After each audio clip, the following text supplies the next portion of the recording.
He left her with an old tractor. 6 years later, her estate was making millions. She was crouched on the ground, her hands dirty with grease, trying to figure out why the tractor engine wouldn't start, when he came through the row of dry grapevines and said he was leaving. Not to the city, not for a quick business trip, leaving for good. With his bags packed, his mind made up, and a woman in a grey dress waiting outside the gate, her heels sinking into the cracked earth as if she didn't even know she was stepping on a place someone had built with years of their life. Deborah didn't get up right away. She stayed there, her hand resting on the rusty body of the tractor, looking at her husband as if he had spoken a language she needed to translate. Grant was wearing a suit, something she barely saw anymore, with his tie loosened and his shoes shined, the ones he only wore when he had meetings in Sacramento. And in that moment, looking at those clean shoes in the middle of all that dust, she understood that this conversation hadn't started there. It had started long before, in silences she had chosen not to hear. "Keep the estate," he said, with a calm that hurt more than any scream. "I don't want any of this anymore." And he walked away, side by side with that blonde woman, the two of them moving through the rows of dead grapevines toward the brand-new green tractor Grant had bought the year before with money that was still in both their names. The green tractor left, the husband left, and Deborah stayed there, crouched beside a rusty tractor that barely started, in the middle of land that had produced almost nothing for 2 years. She was 42 years old that day, dark hair tied back without much care, a red shirt stained with oil, hands that knew every part of that old machine better than they had known her own husband in recent times, and the land around her dry as a bone, the dead grapevines stretching as far as the eye could see. No one passing by in that moment would have bet a single cent on her.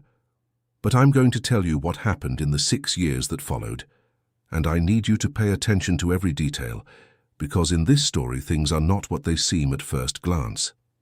Deborah was born on that land. Her father, Mr. Samuel, had planted the first grapevines when she was 7 years old, and she remembered the smell of that wet earth after the rain the way you remember the smell of your mother. She grew up among rows of vines, learned to read the sky before she learned to read a book, and when she met Grant at a harvest festival, she thought she had found someone who loved all of it as much as she did. It didn't take long for her to realize she was wrong. Grant liked the idea of being the owner of an estate. He liked the title, the story he could tell at meetings. But the real work, the sweat, the early mornings fixing broken equipment, the drought seasons that tested anyone's faith, all of that he gradually left to Deborah, like someone letting go of weight along a long road, and she kept carrying it. Because it was hers, because it was her father's legacy, because she didn't know how to live anywhere else. Mr. Samuel had passed away 2 years before Grant left, leaving the estate divided on paper between his daughter and his son-in-law, and that's when everything got worse. Without his father-in-law around, Grant lost the last thread of respect he still had for the place. Decisions started falling into his hands, bad investments began to pile up, and when the drought hit the region for 2 straight seasons, the estate sank into a hole Deborah was still trying to figure out how to climb out of. And then he left, with the new tractor, with the account they had saved together, with the business partner he claimed was just an acquaintance, but who was wearing high heels in the middle of the cornfield, like someone who already knew she wasn't going to be there long. Look, there's a kind of abandonment that is physical. The person disappears, leaves, vanishes from daily life, and there's a kind of abandonment that comes before that, which is when the person is still there but you've already lost access to them. Deborah had suffered the second kind for years. The first that day almost seemed like a relief. Almost. She stood next to the old tractor until the sun began to set. Then she went inside, washed her hands twice, called her sister Martha and just said, "He left." Martha on the other end fell into that silence of someone who isn't surprised but doesn't know what to say. Then she said, "I'll be there tomorrow morning." And she came. Martha was 58 years old and had spent her whole life in Santa Cruz, about 4 hours away, married to a good, hard-working man, with 3 grown children, and a life that was never easy, but was always honest. She arrived with 2 pots of food, a backpack with clothes for a week, and that expression of someone who had come to stay as long as necessary. The two sisters spent 3 days sitting on the porch talking about what had happened, about what Deborah was going to do, about the debts Grant had left, about the land that needed urgent care if she wanted to make the most of the next season. Martha was direct. You have 2 choices, sell or plant. There's no middle ground. Deborah didn't want to sell, but planting with what she had seemed impossible. The debt at the local supply store was high. The old tractor needed a part she didn't have the money to buy. And the worst part, the neighbors already knew about the abandonment, and in a small community like that, gossip traveled faster than any good news. That was when the problem Deborah hadn't even told Martha about yet showed up. 3 weeks before Grant left, she had discovered that her husband had signed a lease agreement with Summit Agriculture Group, which wanted to buy the estate's grape production for the following year. Except the contract had a clause she only read properly after he left. If the estate didn't deliver the agreed number of boxes by the end of the season, Summit Agriculture Group had the right to charge a fine equivalent to half the value of the land. Half the land. What her father had planted, cared for and left to her as an inheritance. Half of it could disappear because of a contract she hadn't even signed, but which Summit Agriculture Group's lawyer insisted was valid because Grant was co-owner at the time. Dear listener, if you're enjoying the story, go ahead and leave a like and, most importantly, subscribe to the channel. It really helps us who are just starting out. Now, continuing. Martha went pale when she heard it. She stayed silent for a long moment, looking at the dry horizon, and then turned to her sister. You need a lawyer. A real one. Deborah said she didn't have the money for a lawyer. Martha said, I know someone. That someone was Mr. Vance, a 73-year-old man who had retired from a lifetime of dealing with land and property issues in small inland communities. He had been a friend of Martha's husband since their youth, and although he had been away from active practice for years, he had a memory like an elephant and a knowledge of land documentation that few possessed. He lives in a small town 2 hours from the estate, in a big old house full of piles of paper and an old dog that barks at everyone. When Deborah arrived there with the contract in hand, Mr. Vance read everything twice, adjusted his glasses, read it once more and smiled. This contract has a serious problem, he said. Want to know what it is? She really did. Your husband signed a loan, but the property is under a partial community property regime. Any rural property lease agreement exceeding a certain term requires the signatures of both spouses. Without your signature, this contract doesn't have full legal validity. And if you contest it within the allotted time, the fine gets dropped. Deborah felt as if the ground were giving way beneath her feet, but this time for the better. She asked how much time she had. Mr. Vance looked at the dates. You have 22 days. They were 22 of the most intense days of her life. Mr. Vance walked her through everything by phone, step by step, explaining each document she needed to gather, each registry office she needed to visit, each deadline she couldn't miss. Deborah drove to the nearest city in the morning, came back in the afternoon, worked the land the rest of the day, slept little, and woke up early. Martha stayed another 15 days to help, taking care of the house, cooking, sometimes sitting on the porch at night, just so Deborah wouldn't have to sleep alone with the silence weighing so heavily. On the 19th day, the contract was contested. On the 21st, the Summit Agriculture Group backed down. The fine would not be charged. But the land was still dry, the debt still existed, and the old tractor still didn't work right. Here I need to pause for a second, because this is the point where a lot of stories would stop. The young woman won the legal battle, saved the land, the end. But real life doesn't work that way. Winning a battle in one place doesn't mean the other problems went away. And what Deborah faced in the following 2 years was, in many ways, harder than the day her husband left. The first season after being abandoned was an almost complete failure. The drought gave no respite. The grapevines she had managed to recover produced less than a quarter of what was expected. She sold what she had, paid part of her debt to the local supply store, and was left with little more than zero in her account. To make things worse, the old tractor developed an engine problem she couldn't fix on her own. She spent weeks trying to find the right part, going from junkyard to junkyard, city to city, asking old mechanics who still understood machines of that generation. It was at one of those junkyards that she met Bill. Bill was 61 years old, a retired mechanic who spent his days organizing old parts he bought from abandoned estates. When he saw Deborah arriving with the engine serial number written on a piece of paper, he said he'd see what he had. He found the part in 40 minutes. While he was looking, the two of them got to talking. And what Deborah discovered in that conversation completely changed the direction the story was taking. Bill had worked for 30 years at a grape estate that, after nearly going bankrupt, had become one of the most respected artisanal wine producers in the region. Not as an owner, but as a field mechanic, he had seen up close everything that had worked and everything that had gone wrong. And when Deborah told him what she was trying to do with the land she had inherited, he was quiet for a moment and said something she didn't expect. The problem isn't the drought.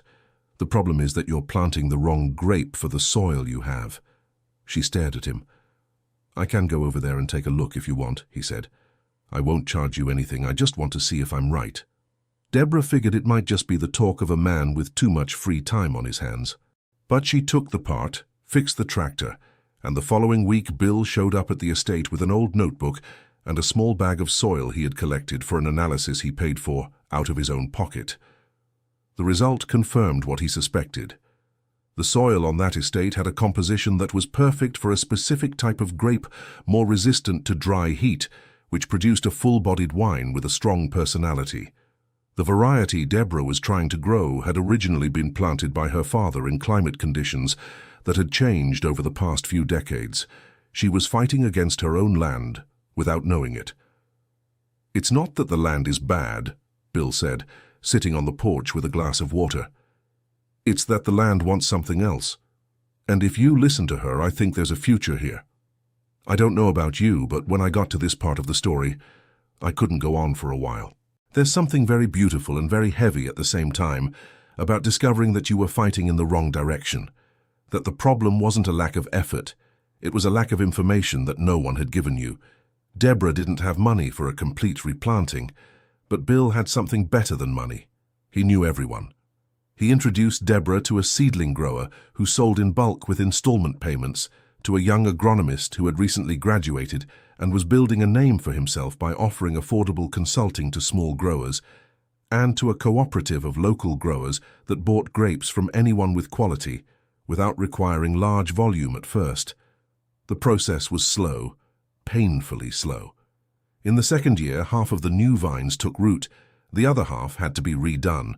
Deborah worked harder than she had ever worked in her life, waking up before the sun, going to sleep after the moon was already high, learning about soil and pH and pruning technique from the agronomist Tyler, a 26-year-old guy who showed up on a bicycle and knew more about grapes than anyone she had ever met.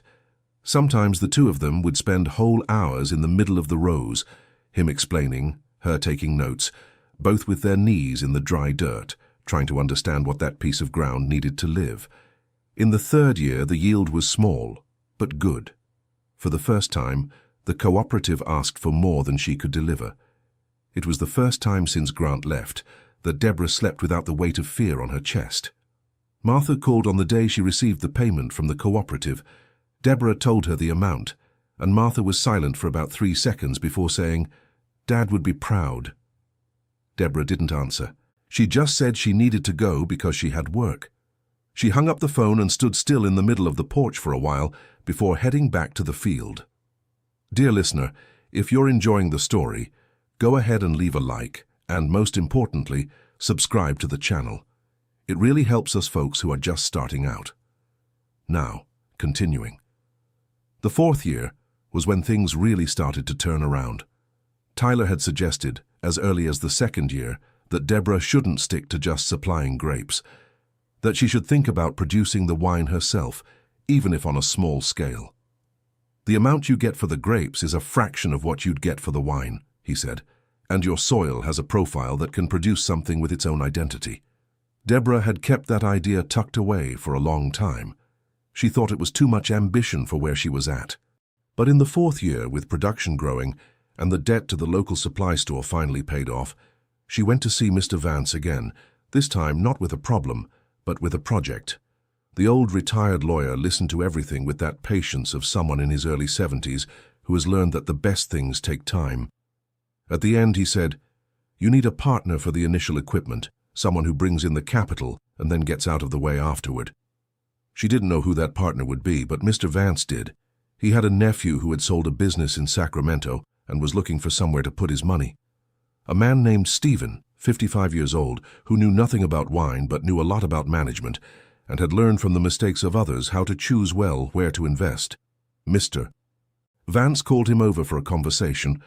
Deborah presented her numbers from the last 3 years, and Stephen stayed quiet for almost 2 minutes, looking at the spreadsheets before saying, "I'm in." The partnership was careful. Deborah kept control of the land and the decisions about the product. Stephen came in with the equipment for the small winery and the sales structure she didn't have. Tyler started working full-time at the estate. Bill kept showing up every now and then, more for coffee and to share his opinion than anything else. But his opinions were worth gold. In the 5th year, the first batches of estate wine reached the local market. The label had the name of the estate, the name of the soil, and a phrase Deborah had written herself, "Made with patience for those who know how to wait." The response was slow at first. Like everything honest takes a little while to be recognized. But it was steady. A store in a nearby coastal town called Santa Cruz placed an order Deborah could barely fill. An elegant restaurant in a neighboring town put the wine on its menu. An article on a food website talked about the product without Deborah having asked anyone to say a word. People discovered it, liked it, and told other people about it. In the 6th year, the estate closed its books with a revenue that Deborah had to read 3 times to believe. Stephen called as soon as he saw the numbers and said, "Do you know what this means?" She said she did. Martha got the news and cried on the other end of the phone without a shred of shame. Tyler was so excited he came by bicycle just to celebrate, even though it was a weekday, arriving sweaty and holding a bottle of the estate's own wine he had bought at the market, like any regular customer. Only Bill, when he found out, didn't do anything different.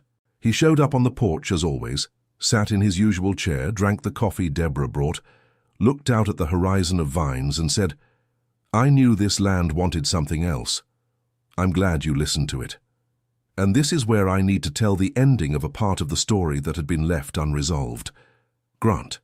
About 2 years after leaving, Grant had tried to make contact.